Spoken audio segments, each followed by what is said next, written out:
Get inspired at shecanstem.com. Hi, I'm Eric Asher, host of Inside New Orleans Sports. Join me every Thursday, 6 to 7 p.m. for a live broadcast of Inside New Orleans Sports, featuring a reporters roundtable with local media members that cover the Saints, Pelicans, LSU, Tulane, and prep sports. Don't forget your calls are always welcome. That's Inside New Orleans Sports, Thursdays 6 to 7 p.m. with a rebroadcast on Fridays 10 to 11 p.m. on WLAE-TV.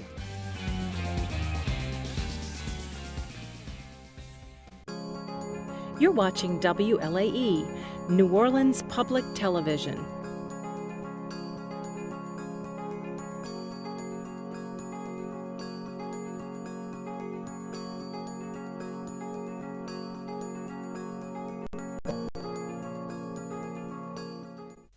Inside New Orleans Sports with Eric Asher is underwritten by... At Villeries Florist, we deliver the magic of flowers 7 days a week to the North Shore and South Shore in the New Orleans area.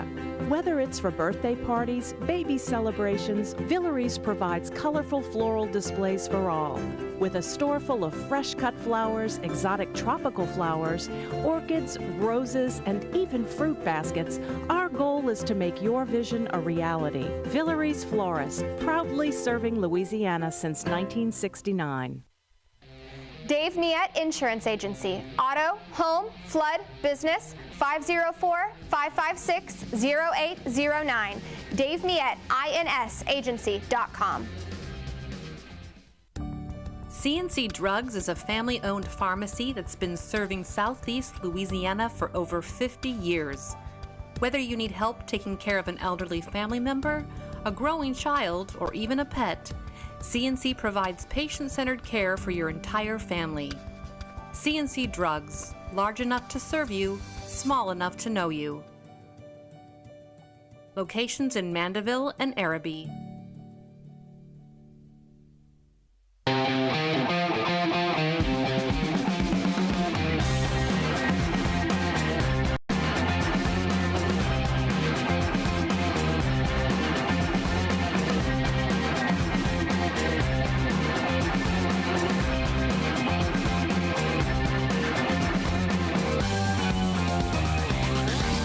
Good afternoon and welcome to another edition of Inside New Orleans Sports. I'm your host, Eric Asher. Over the next hour, we'll cover all the home teams. Saints, LSU, Tulane, Pelicans. We'll talk about the Southland Conference kicking off their season as well. To break us down for us, one of the best we have, not just in the city, in the state.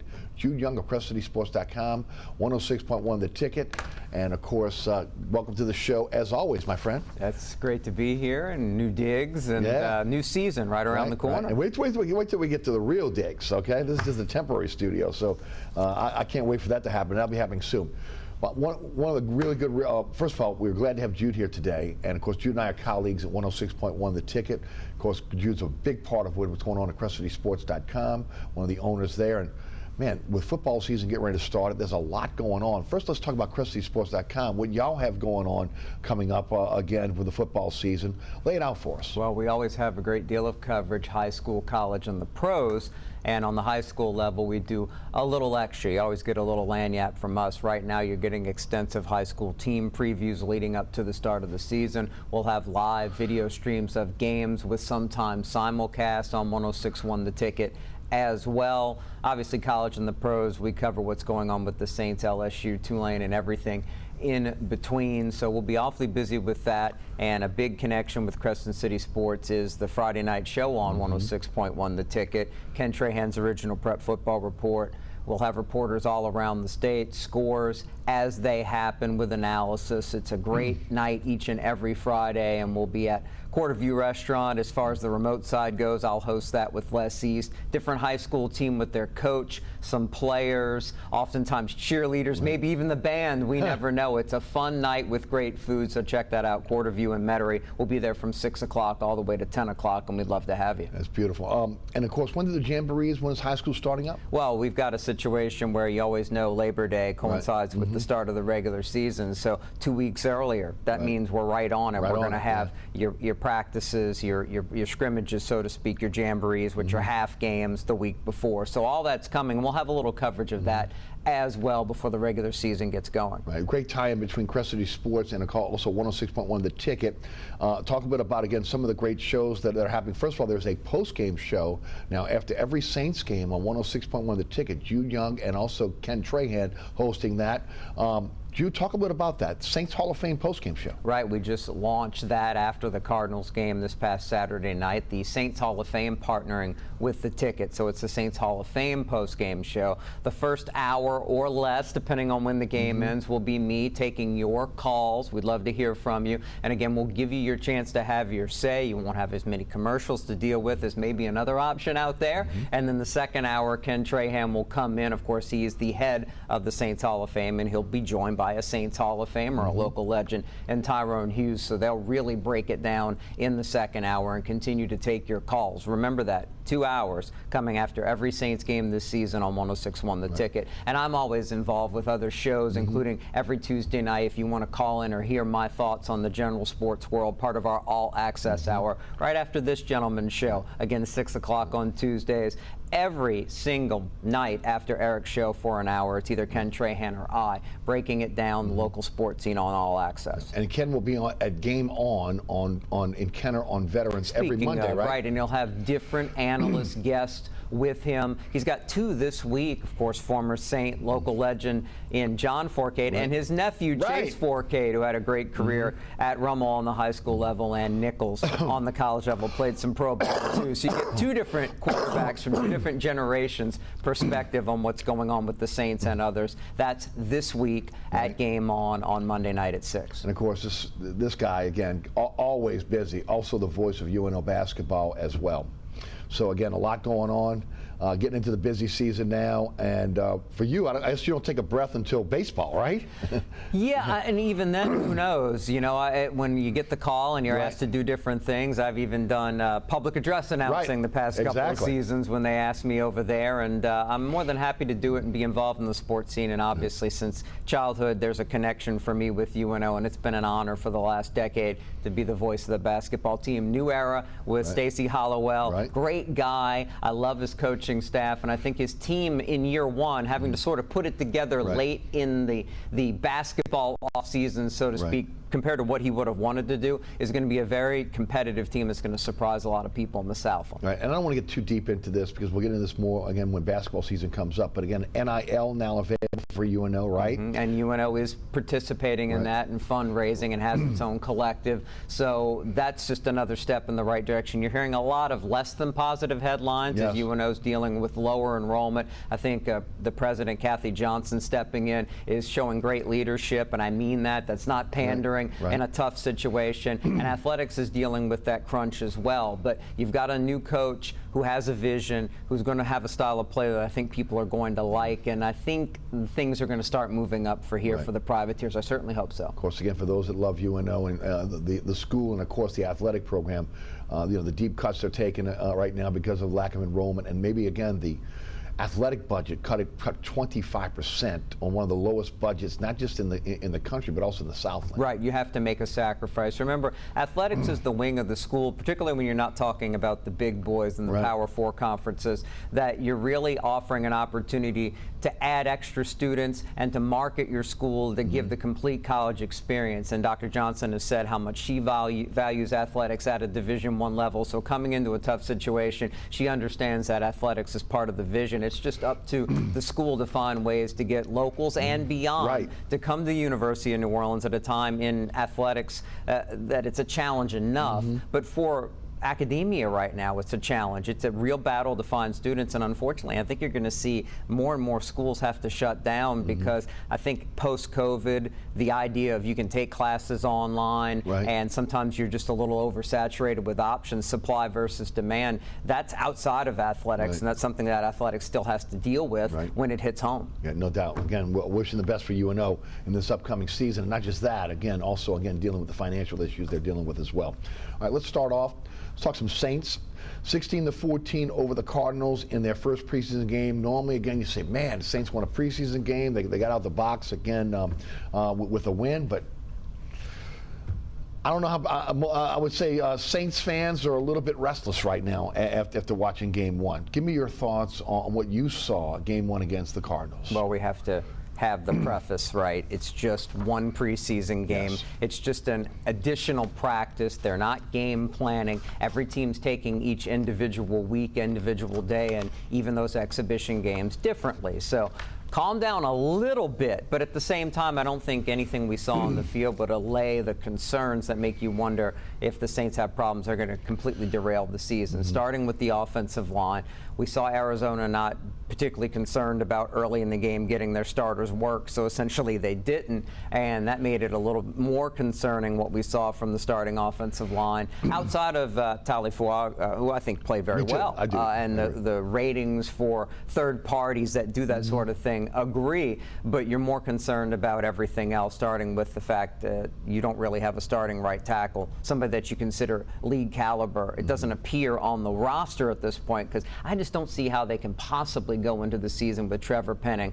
unless he just wakes up one day here during the preseason and has a miraculous mental turnaround, because right now you can see mentally, emotionally, he's got to be out of the game at this point, with everybody saying all the work he's done on his technique to be ready to succeed in this third year. It's now regressing. Right. So here's a guy who doesn't have any confidence in himself, and if he's protecting the quarterback on the edge in the NFL, you can't put that on the field. And it's not like they have a very good plan B. That by far was what I was watching the most, and I think a lot of people were going into the game, and we didn't get a lot of good answers. No. Well, again, and look, we heard in the offseason, working with Teron Armstead, worked on fundamentals, went to a bunch of line camps. So again, the expectation was we were, even though again, it is difficult moving from one side of the line to the other. Again, and we know there would be a work in progress there.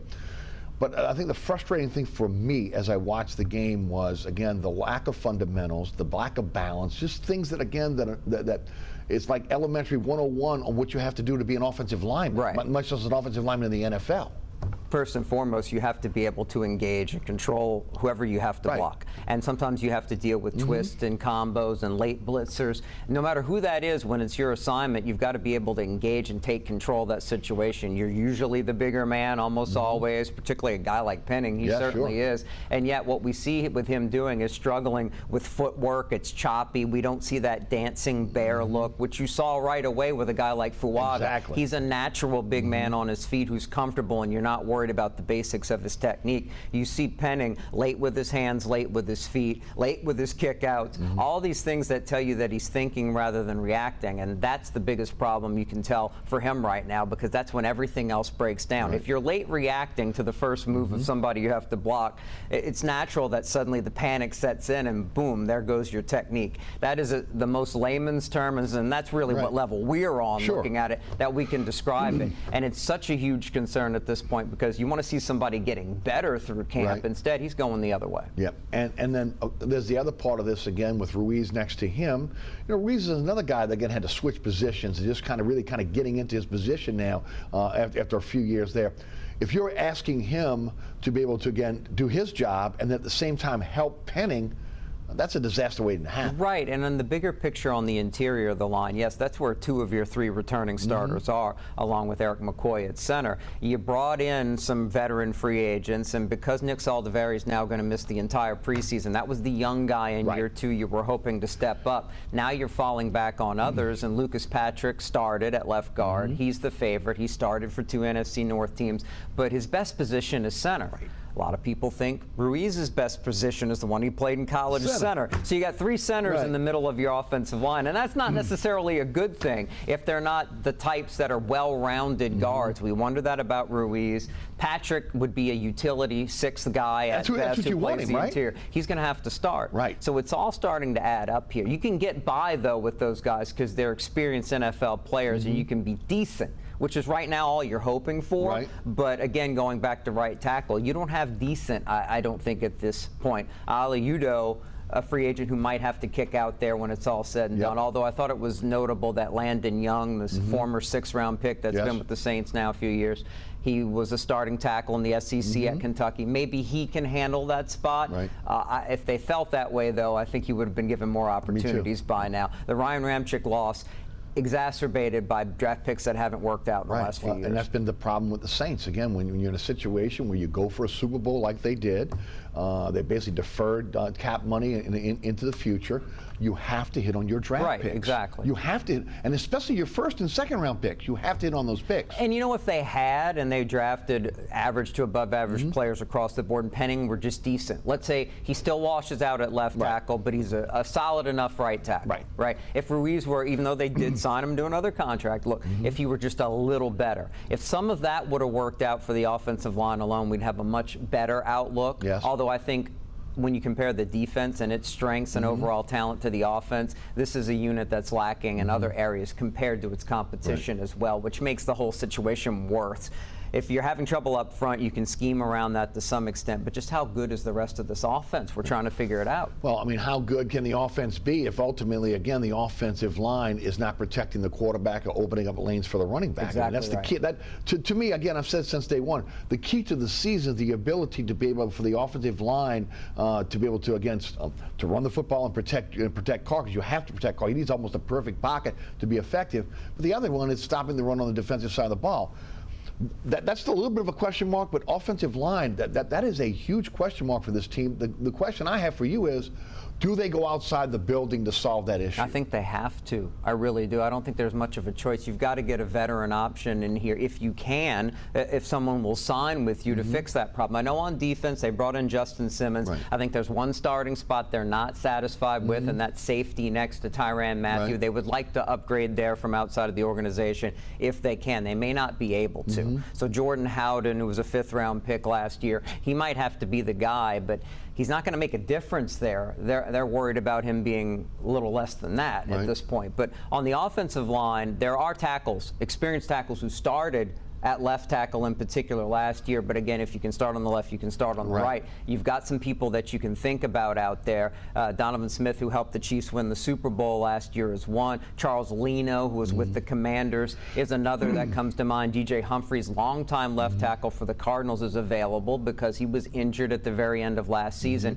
and you wonder about his health. But if you think he's going to get healthy at any time soon, maybe you think about bringing him in and get him at a bargain. Those are just 3 names, along with David Bakhtiari, who's probably the best. He, at his best, was the best tackle of the group, but injuries have really ravaged his past 2 seasons, and if anything, it's starting to sound like it's a favorite for him to go back to the Packers, because guess what? A lot of teams in the league have needs on the offensive line. The problem in New Orleans is this team might have the worst of the 32 in the league. And again, how can you win, especially with a quarterback that, again, needs protection to be effective? Exactly. And Carr is somebody who showed in the last month and a half last season, even without a consistent running game, when you got a little bit of consistently from the O-line, that he's a good NFL quarterback when he gets decent blocking. Do I think that that makes him somebody who's going to make you a real championship contender? No, we don't have a lot of evidence that that's possible. We have question marks about him, even including the consistency of his leadership. Let's be completely honest.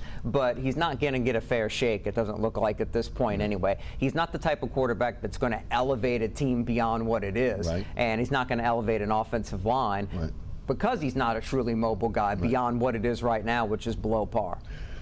The offense, as it's set up, again, with the quarterback, has the ability to change the launch point, to be able to move the quarterback around. That's not really his forte.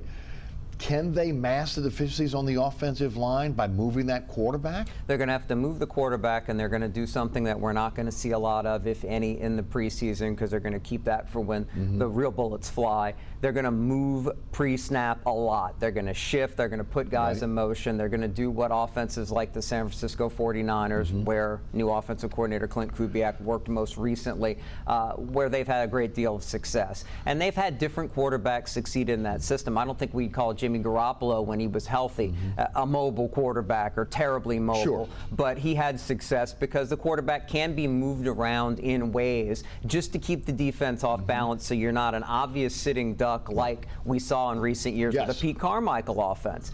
The offensive line and the scheme didn't do the quarterback favors, let's be honest. This offense will do a little bit of that. But again, if you can't establish the run, which is going to be the key here, to create that sort of balance and keep defenses thinking and on their heels, eventually it's going to come back to haunt the passing game. Let's stay with the quarterback position for a moment. Let's talk about, again, the battle for number 2, Haener and Rattler. Your thoughts? I mean, I said it on your radio show last week. I've heard other observations that surprised me that weren't as positive, but I know there are folks that have been at training camp and seeing that. They're seeing inexperienced guys. I'm seeing potential. I'm seeing guys that have the mind for the position and the toughness who are continuing to improve.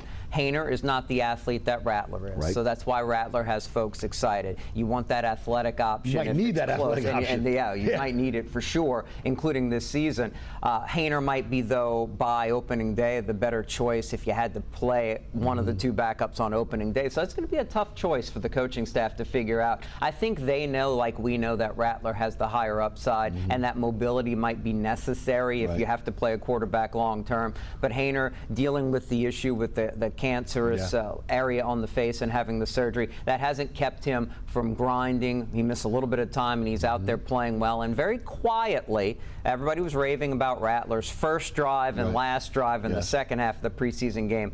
Haener had a pretty good second quarter. He really did. He made a great throw down the field to A.T. Perry, took advantage of a coverage mistake by the Cardinals and got the team into field goal range when it looked like they were going to run out the clock. He's an accurate quarterback. He's smart, and we see some of the comparisons to why Saints brass might have thought there's a little bit of Drew Brees in him. So you've got 2 pretty good options with 0 experience. Long term, I think it's a good thing. You've got 2 guys that you can continue to have compete and build upon. Short term, it's going to be really scary if they have to play if Carr gets hurt. And right now, we saw Carr get hurt last year. We fear it's going to happen again.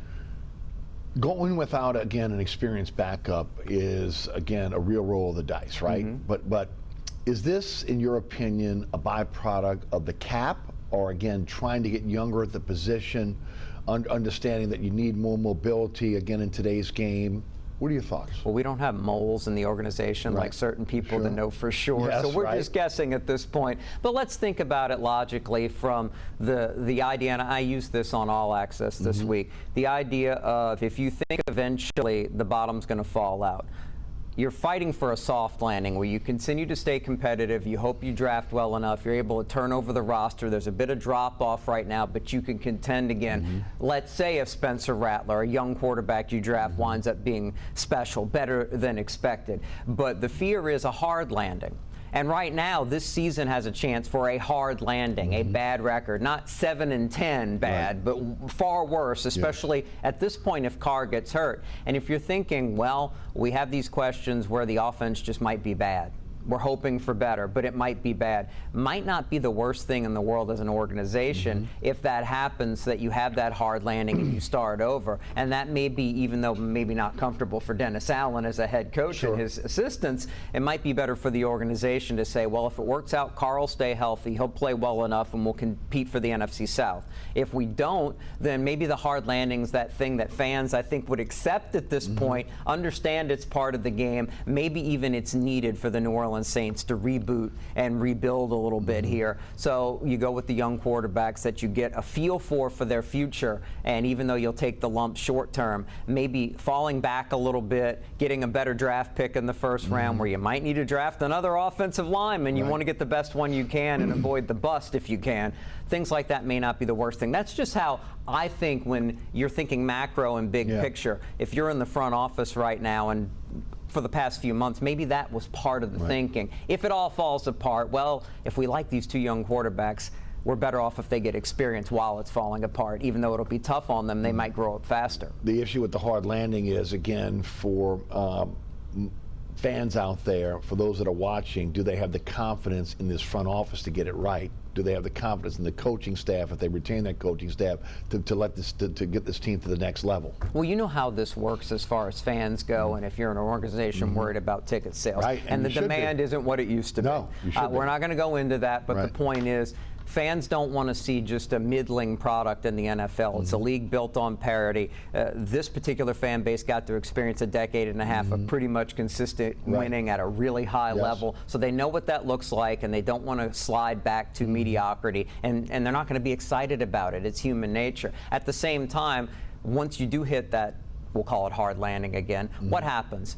Fans get excited over the idea of a reboot at first. They're not excited like they used to be right now, so they'll buy into new coach. You probably go the route that a lot of teams have since the Sean McVay hire, that a lot of teams are going young. So you go with a young, dynamic, hopefully offensive-minded coach, in my opinion. That seems to be the method that works best nowadays. You would probably be moving on from Carr to a younger quarterback pretty quickly after that. And there would be reason for that new Carr smell to kick in for the fans and be like, okay, this is something different. We don't even expect to win. We just want to see improvement. So you can get that bounce for a year. It's the year after that and the year after that, and you don't become the 2000s Detroit Lions, for example. That's what you have to avoid, and I understand the fear of the risk of that, because not too many free agents are going to want to sign with you, and at some point the fans abandon all hope. And that's what you're trying to avoid as an organization more than anything. Definitely agree.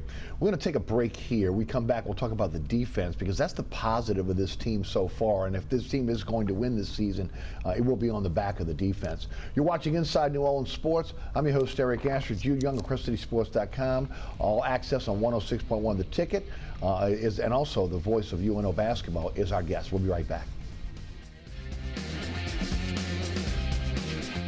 Located at 3701 Iberville Street in Mid-City is Katie's Restaurant and Bar. Open 7 days a week, Katie's offers daily specials for lunch, dinner, and Sunday brunch. Serving New Orleans cuisine such as fried shrimp platters, grilled redfish, and a fully stocked bar.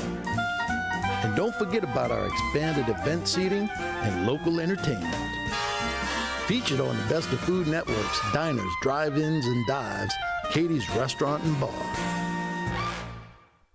Burkhart's Air Conditioning, Heating, and Refrigeration has been family-owned and operated since 1989. Burkhart has energy-efficient solutions and offers brands such as Mitsubishi ductless AC units and Amana, the only manufacturer with a lifetime unit replacement warranty. Burkhart's offers maintenance bundle packages that include servicing your AC, generator, and tankless water heater. For more information on the services Burkhart's provides, visit acpromise.com. Burkhart's Air Conditioning, Heating, and Refrigeration, providing comfort for life. Welcome back to Inside New Orleans Sports. I'm your host, Eric Asher. Jude Young of CrescentCitySports.com, 106.1 The Ticket, and UNO basketball is with us today.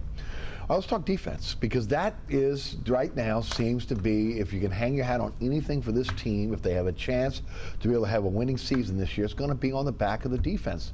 And again, so far, so good in terms of, again, guys they rolled the dice on a little bit with injuries, one-year deals, at least, again, so far in camp. These guys have looked good. The question is, again, can you stay healthy? But that's always going to be a question in the NFL. But give me your thoughts on all three levels of the defense, because right now, this looks like the best part of the New Orleans Saints. It does, and it starts up front as it normally does, and we're on the flip side, the offensive line, a great concern. Defensive line starting to show signs that you might have a few playmakers up there. Chase Young being healthy and ready for the start of training camp and immediately showing his high-end talent, that's been massive. There's no question that he can be a difference maker. You've also had Brian Bresee, last year's first-round pick. He looks like he's going to be a special three-down player that can make a difference. These are guys that opposing offenses are going to have to scheme to control.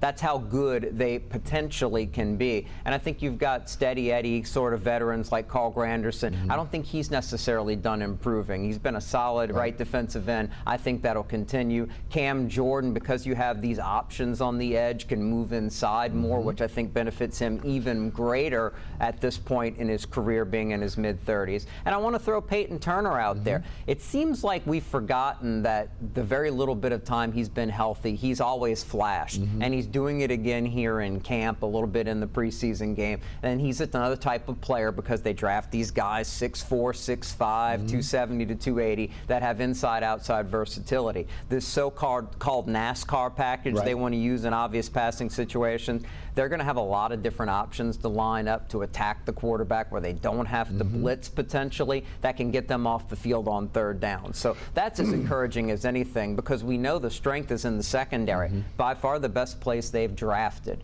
for many years now, and Kool-Aid McKinstry appears to be the next guy on that list, so that you're really not concerned that Marshawn Lattimore's regular injury issue has popped up again, because if he didn't play, you would be more than fine there with your other options. Alontae Taylor, Paulson Adebo, we mentioned McKinstry, and you see these undrafted guys stepping up and making plays in the preseason, that they're going to have a place in the league. So the Saints identified pretty good talent at the cornerback spot. Maybe not so much what they want at safety though right now. So we'll see how that works out, and if a veteran isn't brought into the mix between now and the start of the season against Carolina. And even at linebacker, they're looking good, because the other guy, like young Willie Gay, he's a leader, he's an energy guy, he's a three-down guy if you need him to be. There's a reason why he was available and not getting the big contract, but at the same time, you have already steady, really good NFL players, and Demario Davis and Pete Werner. Now you have another guy to throw in the mix, and they really like their young guys behind them. They have more depth, I think, at linebacker than they've had in many years. So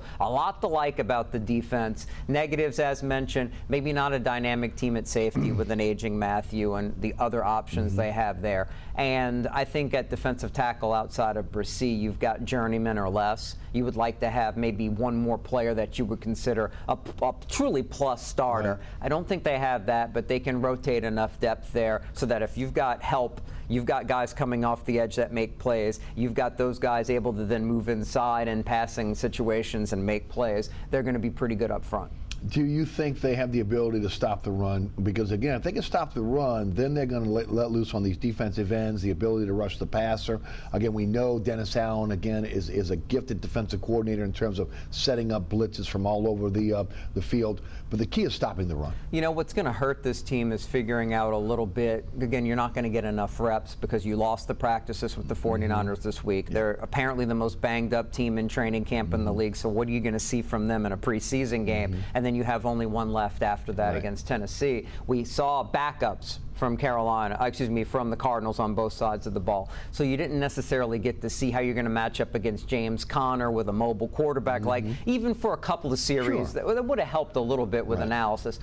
They gave up too high yards per carry. They haven't been the run defense, it doesn't look like, that they were just a couple years ago. But maybe they're giving a little bit in that area to get a little more as far as pass rush and be a better overall defense, because let's face it, unless a team is running it right down your throat, not too many teams patient enough to do that. Stopping the run isn't as important as it used to be regularly. You can give up a 6-yard run and it not necessarily kill you versus giving up a 30-yard pass. I mean, it's basic math. So I still am concerned a little bit about that, but I think part of Dennis Allen as a defensive schemer has had to adjust with what the league gives you, particularly against mobile quarterbacks, and that's going to lead to the other team having more consistency in their running game, especially if they have better offensive line than what the Saints are working with, who don't have the mobile quarterback. Again, we're starting to see, because when you talk one, it almost brings you back to the other. Saints don't have a mobile #1 quarterback. Saints have offensive line issues. They don't have those benefits that are going to help a running game that outside of Alvin Kamara, as far as what we see healthy right now at running back. I keep going back to it. It's such a major concern. It's hard to even concentrate on the positives. Yes, no doubt. All right, well, let's shift gears to the LSU Tigers and of course their opener against USC September the 1st in Vegas. LSU is 12th in the coaches poll, 13th in the AP poll. Your thoughts on the Tigers? Well, first of all, not that they mean anything, those rankings are just about right. I think LSU is the type of team that you think with their schedule and their talent should be in the 9 to 10 win range, and that has you knocking on the door of the new college football playoff. Basically, you got to be in the top 11 because there's one non-power team that's going to be reserved to get in, so you got to be right up there. And LSU, if you look at Vegas, is going to be favored in 11 of their 12 games, but they're not expected to win by the win total 10 games. It's a tough enough schedule where the spreads are going to be close, where they're in a field goal and it's anybody's ball game. Alabama, Ole Miss, at Texas A&M. We don't know how good Oklahoma is, but it's Oklahoma. And you start out with USC, who is a lot like you.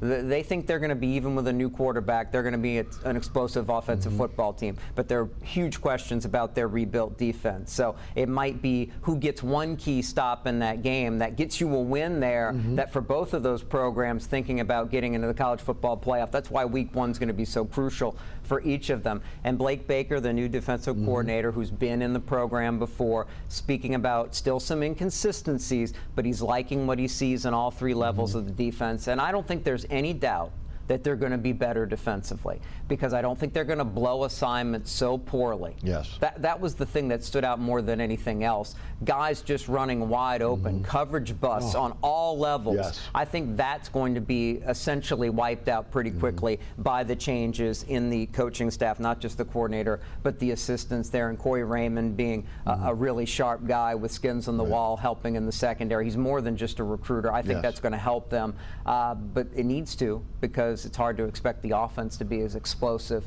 It's not going to be. You don't just replace what Jaden Daniels brought to the table. I think Malik Neighbors might be Rookie of the Year in the NFL. He's that good at wide receiver. And Brian Thomas, no slouch, is the number 2 guy. You lose that, even though you've got talent in the building. You're not going to have the running quarterback. You're going to have to establish the running game and be more traditional, balanced offense. And it's hard to expect that level of explosiveness and that high of scoring. So the defense needs to take steps up further, I think, than the offense that will regress a bit, but will still be fine with Nussmeier at quarterback. They're going to win if they're relatively healthy still, around 9 or 10 games. I believe that. A lot of the question marks when you talk about the Saints, the ability to stop the run, is also, again, it might be the Achilles heel for LSU as well.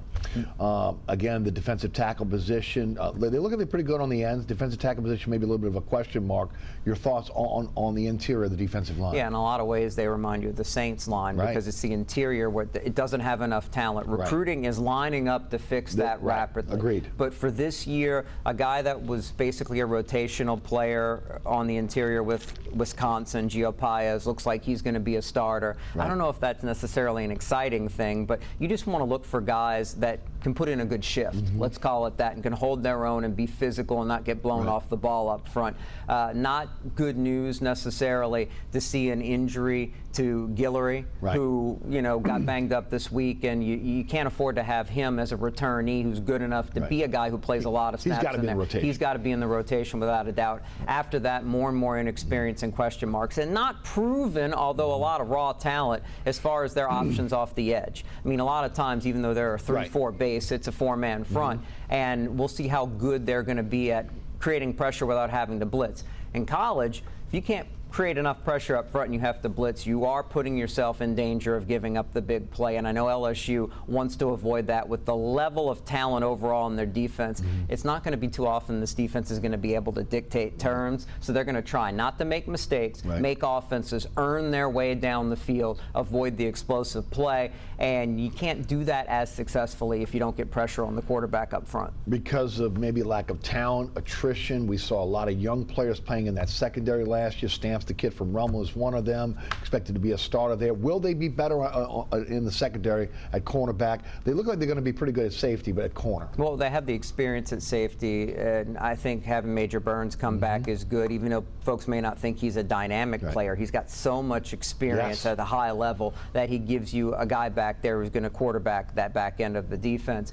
Ashton Stamps is really talented. I talked about him before camp. I saw him. Sometimes you see a guy in the Catholic League just covering it that you know that guy's going to be special and he might be underrated. Stamps is the latest guy. I think he's going to be their #1 corner, and all reports show that he is proving that already in camp. Then it's a matter of, I don't like looking at official depth charts and seeing Sage Ryan still listed as a boundary corner. I'd like to see him. Safety, right? Right, a safety, a nickel, playing in different spaces on the interior, not matched up one-on-one. But they've got people who can step up, including if they feel Zy Alexander is back from that knee injury, the Southeastern transfer, who was their most reliable corner before he got hurt. If he's 100% again, he's a better option at starter, and he at Stamps give you a nice base with young talent that they they've recruited pretty well the last couple of years behind that. So yeah, I think they're going to be better on the back end. I just think they're going to be smarter. I think they're probably playing in a more simplified defense, and sometimes we hear that when defenses are struggling, so take that somewhat with a grain of salt.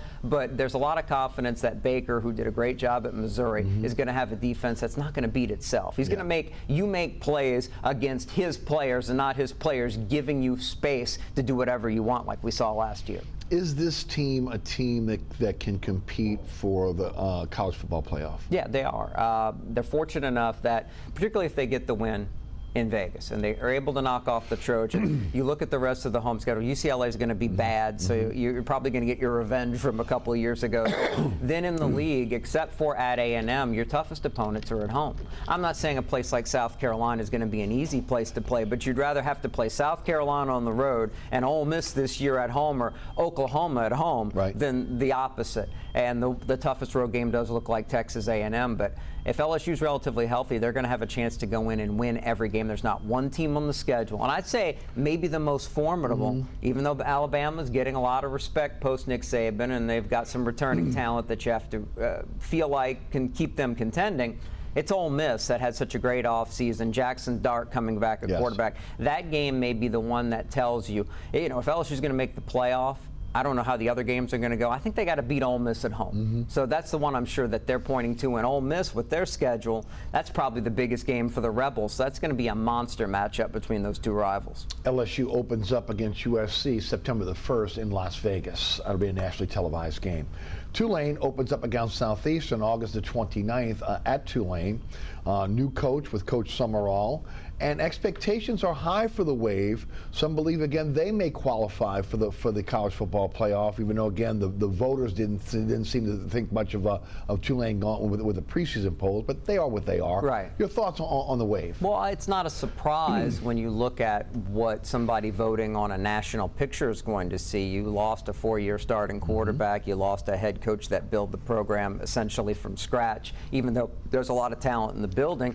You had a Tulane team last year that played for the conference championship with those pieces in place and yet was not explosive offensively. And now you feel like they might be building a little bit more around Mekhi Hughes as your workhorse running back, but not an explosive running back, more of a steady, he's going to get you those 100 yards and keep your offense moving type of guy. Are they going to be better on offense is the question, because I believe with Summerall's background, defensive guy, a lot of talent. They've done well in the transfer portal. We know how they've upgraded their recruiting from the high school ranks. I think they're going to be really good on defense. How good are they going to be on offense to be the type of team that can be college football playoff, best of the rest, better than anybody in your league where you were picked third? I was a little surprised they were picked behind UTSA at second, but not Memphis. But I also think Memphis is a bit fraudulent because their defense is going to have to take a huge leap. They were all offense, no defense last year.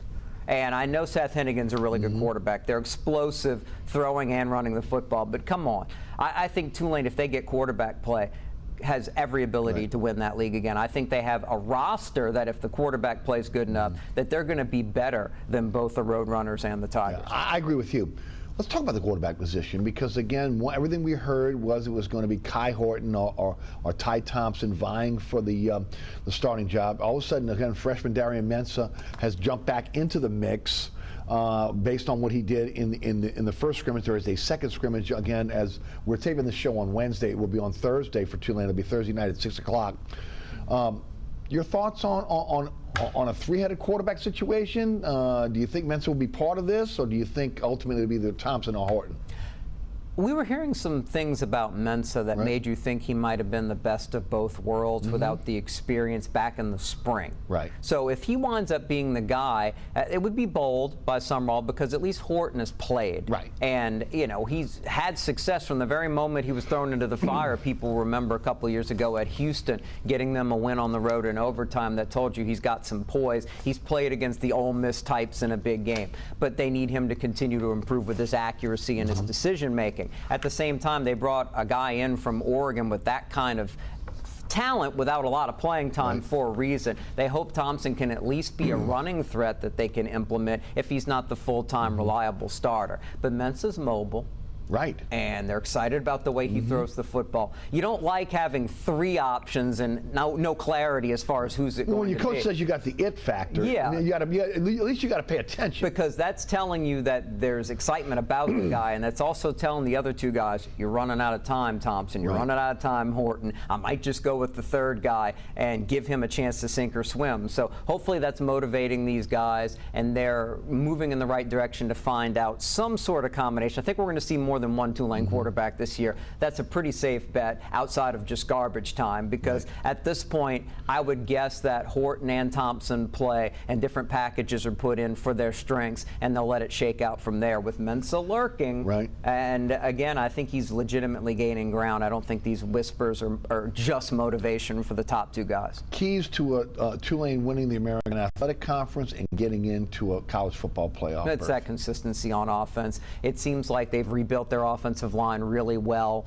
The last couple of years, they've sort of done a good job of shuffling with the transfer portal and recruiting well, so that they've lost experienced guys. And there's not expectation of a lot of drop-off. So I think they're going to be good up front. I think Hughes is a solid guy, talent behind him. There is. Waiting to see Arnold Barnes. Maybe he gets more run this year. He'll have to protect the football, though. He put it on the ground a couple times last year. That hurt his ability to play more. So it's going to come down to that. Are you going to have a quarterback or a quarterback situation that you trust? Because I think they're going to be able to ride their defense and their running game a little bit. And it might look, and again, maybe I'm wrong, it might look a little bit more like Fritz ball than maybe folks were hoping, thinking we didn't want to lose Willie Fritz. But if we do, we hired a great, successful guy from what he did at Troy. Maybe we can be more explosive on offense. Well, you can't necessarily if you don't trust your quarterback. So it's a lot of wait and see. Southland Conference, what's it look like this year? Well, Nichols was picked to win again. And, you know, after a little bit of a lull for them, I think Tim Rebo's got them back where they want to be. He recruits so well, whether it's out of high school or transfers, just getting guys to come back locally. And I think at the same time, Frank Selfo does the same thing at Southeastern. They're more than capable, both programs, of competing at the top of the league, but I can see why the Colonels are the favorite. And a guy in Colin Guggenheim, who was a star at quarterback at Curtis, just continues to be a factor as part of a running back situation. So I like to mention him because I love seeing him on the high school level. And there's other local talent at running back alone that says Nichols has a chance to be a really tough team running the football, and that fits what Rebo does. At the same time, I trust Selfo to find some explosiveness in his offense. There's real team speed with Southeastern. And those 2 programs, where they sit in the current Southland, have to feel good about their chances, if they're healthy, to have a chance to make that River Bell maybe worth more than just a trophy at the end when they play each other, both trying to make the FCS playoffs. You think McNeese is going to have a decent season as well? It'll be interesting to see if they're making progress. They have underachieved so much the last 10 years. They have a lot of confidence in this current head coach, but they need to gain confidence on the field first. I don't see them being a conference contender right away, but they're a type of team that should be 500 in a bad year on the FCS level. They would be very happy to be battling around 500 and fighting for a winning record late this year. That's where they need to be. And Northwestern State's completely starting over. Tough situation, replacing a head coach, tragedy off the field, so don't expect much from the Demons. How about Louisiana Tech?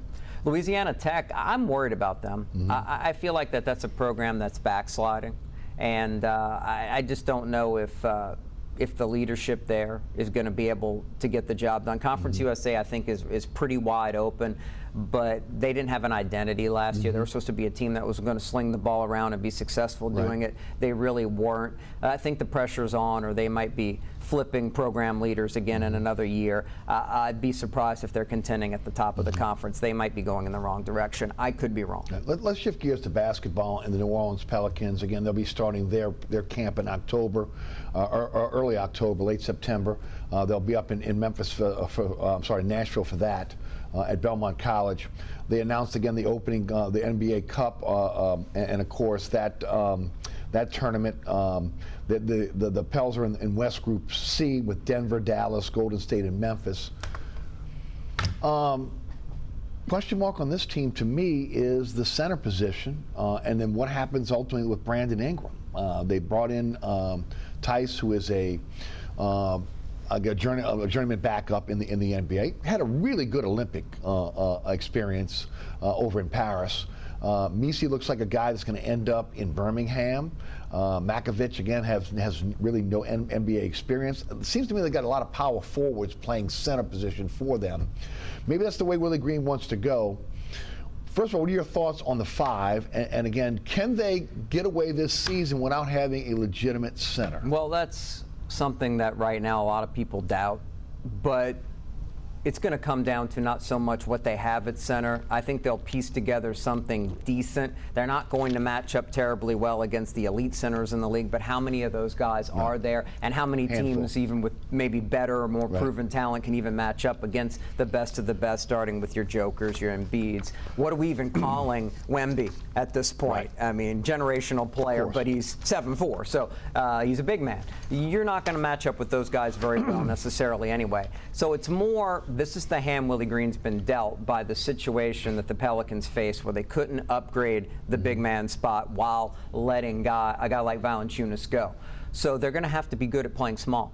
They're going to have to be good at spacing and sharing the basketball. And my concern isn't that they don't have the talent to do that and really pressure teams. It's, will they have the spacing and sharing the ball aspects in place? Is Brandon Ingram going to feel comfortable playing off the ball? If he does, he's going to help himself get a bigger contract in the offseason by proving he can be more of a complementary player. Ironically, even though he wants the ball in his hands, he can't be hogging the basketball and trying to get himself in the mid-range for shots, because guess what? Your new point guard, that's his greatest strength. He's going to be doing that and distributing from that position. And you know that Zion Williamson's not a threat from the outside. He's playing bully ball, getting himself to the basket. But we know he can play off the ball, play the dunker, spot lurk on the baseline, and thrive off of that as a rebounder and somebody who receives the type of assist that I think he's going to see an uptick in. We don't know if Ingram is going to be comfortable simply hiding in a spot in the corner on the wing and then not trying to dribble in once he catches the ball. Can he shoot threes and keep that spacing there so that the offense works, so that he can allow his teammates who are better at getting inside, getting to the rim, those opportunities? That's my biggest question mark. They're forced to keep him. He's going to have to be a team player for them to be successful and for him to get paid. So maybe there's optimism that those two combos come together and it works out. You know, the interesting thing about bringing in DeJounte Murray is, again, you have a point guard that again, is, I think that Zion will really benefit from having him. Zion is a guy that plays above the rim. How many, go in your mind's eye, alley-oops, how many of you seen those? Okay? I mean, this is a guy that's going to get the ball to him again. He's going to, in a position for him to be successful.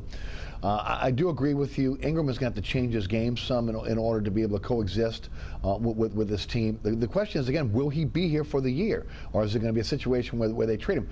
You cannot allow a guy, again, and I don't want to overblow what his talent level is, but again, he's the last piece of that Laker trade, of the Anthony Davis trade, and you cannot allow a guy like that to go for nothing. Okay. But they might have to. But they might have to. If they're trading him in season, they're trading him at the deadline, they're doing it more than likely out of need and not out of options. Like they're going to need more help in the front court if they're making that type of deal. And their record's probably going to reflect that the experiment didn't work. So you don't necessarily want to see that. At the same time, yeah, you are looking at a spot where he's an unrestricted free agent and he can walk. But if he plays extremely well and helps you win this year, okay, you could be in a sign and trade position with him to try to shape your roster. You're hoping that it works because you want as many options as you can get without having to make a deal out of panic, out of need during the season. And that's going to really hinge upon the ability not only of Ingram to fit into this bunch of talented players who need the basketball, but those guys that you mentioned, can they piece it together at the center position and find 15, 20 minutes apiece so that they can get to the point where they're confident in, okay, a close game, we're going small ball, we're spreading you out. Zion's essentially our 5, but not really a 5. We're just going to make you outscore us at the end, which can be a successful strategy if you're really good with those 5 on the court. They're going to have to be really good, and that really has to involve Ingram, doesn't it? What does the starting lineup look like now? Does CJ go to the bench? I don't think he will, and I think he should. I think you want to have Herb Jones going to the bench? No. So it's got to be Trey. I mean, he has to go to the bench here, unfortunately, because I think as a veteran, now that could be a surprise because you're talking at a guy who's the head of the players union. who is a class act across the board and a team player, as we understand it, in his 30s, it would be best for the team if CJ decided early in games, try to be a dominant player on the second unit and be told, you're going to close out games. Yeah. If you're still CJ, knocking down shots, you're an elite player, you're going to close out games. But we really need to get our length and our young guys involved early in the ball game, match up, get off to a good start, because that's where our needs fall. Not because you're not a really good fit. Now not having to worry about point guard duties in the starting lineup in crunch time because we have Murray. I think he might be able to understand that. But until I see it, I'm not going to anticipate it. I'm going to think Murphy's going to be the guy who has to deal with coming off the bench, even though for his development, and I think for the team on both ends, they'd be better off if he started. Be interested to see again how the season starts off, and then of course again how Willie's going to deal with his rotations. We got a few minutes left in the show.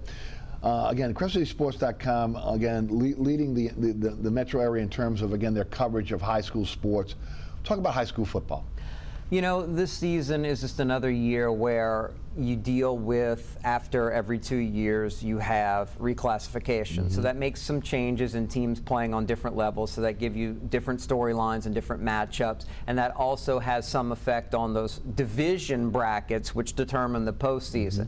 So again, we have a Catholic League that's stronger than ever. A couple years ago you had Carr, now you've added Warren Easton. Talk about an absolute bruising situation. And I know a lot of our viewers are Catholic League interested, so I can go right to that and tell you, the coaches have also had to deal with the fact you're playing in a bigger district and you have only so many now non-district games that you have to fill. Folks aren't lining up to play them. So we're seeing some of these teams like Brother Martin and Jesuit have to go out of state to get games against tough programs out of state. They have to travel or put together home and home deals to do that. So they're going to get beaten up week in, week out. So when we jokingly say, oh, let's call the Catholic League the SEC of high school football, it kind of is, because they're not getting, and they're not even getting the ability necessarily to schedule the Nickel States, you know, the lower division teams for an LSU like we see this year. They can't even do that. So that's going to make the regular season more exciting from the start for those teams that have such a big following, as well as in the postseason. Hopefully they're not too beat up to be able to compete for a state title. St. Charles Catholic moving up is interesting because they've been so dominant, moving up to Division II and in classification. Can that program that lost the championship game last year but has been so good under Wayne Stein, they're going to be another fun storyline to watch. And there's just so much that we're going to be able to cover every week on Ken Tran's Original Prep Football Report, with analysis, having coaches with us in studio and at our remote. It's going to be fun to sort of break down how these changes have an effect on how these teams evolve during the season, how they're able to match up, and how good they're going to be and confident when they get to playoff time in November. Well, when you look at around the state right now, some of the big programs that you think can compete for state championships. You know, it's a lot of the usual suspects. When you talk about the 5A level and how that breaks down, non-select versus select, you can always look to the Monroe area and see the strength there with the programs in and around there in Ruston. Of course, Ruston has developed into a powerhouse. Everybody's watching a West Monroe to see if they're going to get back up to that level that was so high set by Don Schaus when he was around, and a coaching change there makes that even more of a question. And on the private school level, we're starting to look a little bit more up to North Louisiana again at Evangel coming back. They've really faced hard times a few years ago. They might be a powerhouse again that's doing the same thing they were doing before, drawing talent, whether you like this or not, from the three-state area,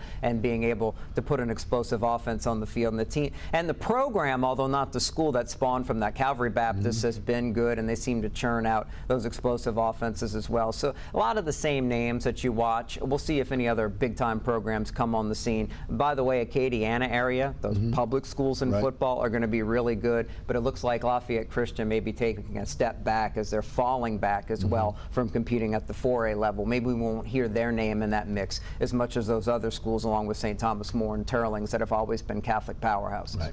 One more time, Jude, tell the folks about, again, the post-game show on 106.1 The Ticket, about Crest City Sports, and of course your program as well. The Saints Hall of Fame post-game show coming on right after after every Saints game. I'll have the first hour taking your calls. Then it'll be Ken Trahan with Saints Hall of Famer Tyrone Hughes in hour number 2. Really good option for Saints fans to vent and to hear some instant analysis right after every game with the black and gold this season. Of course, I'm part of All Access with Ken Trahan on Tuesday nights after Eric Asher's show on 106.1 The Ticket. You can always catch me on Tuesdays. You'll hear me on Fridays on the remotes now with Les East. I'm going to be busy. Saints post-game show. So I hope you don't get sick of me. Nah. No way. No way, no how. And he'll be back on this program very, very soon as well, no doubt. Jude, thank you again for your time as always. Great job. My pleasure. All right, folks, so many ways to catch our program now. There's a QR code on your screen that will take you to WLAE-TV YouTube website. Again, remember the WLAE-TV YouTube channel is also a way to catch our program. Also, again, so many rebroadcasts of our show between, again, right here on WLAE-TV and also Pelican Sports Television. As Jude said, you catch me on the radio 4 to 6 weekdays on 106.1 The Ticket. We have an app now. Download it at your favorite app store. Again, 106.1 The Ticket app, iHeartRadio app, TuneIn Radio app, other digital platforms, ericasher.com, and the ticket1061.com is where you can listen on the World Wide Web. Also, again, we want to thank the underwriters who make this show possible. Please continue to support our underwriters. They're the reason why this show continues. We appreciate each and every one of those underwriters. And, of course, the folks here at WLAE-TV who produce our program and do a fantastic job doing that as well. Ron Yeager, Jim Dotson, also Alex Chacon, Danielle Wick, and, of course, the best director on the planet, William Hill. For Jude Young, I'm Eric Asher. Thanks so much for tuning in. We'll see you next week for another edition of Inside New Orleans Sports. Thanks for watching.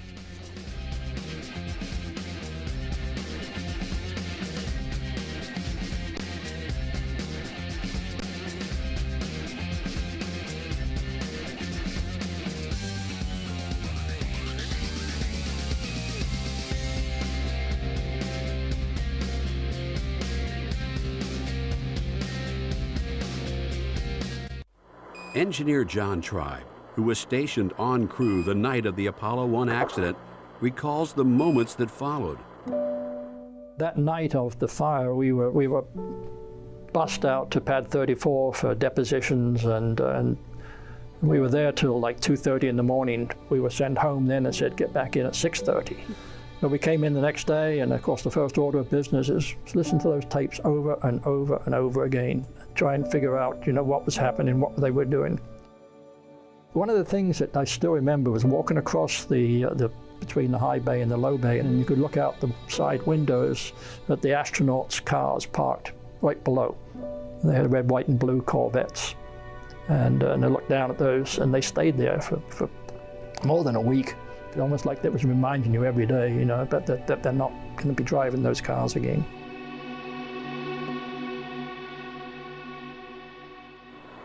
Share your own moon memories using the hashtag #MoonMemories. At the University of Holy Cross, we offer bachelor's, graduate, and doctoral programs, but we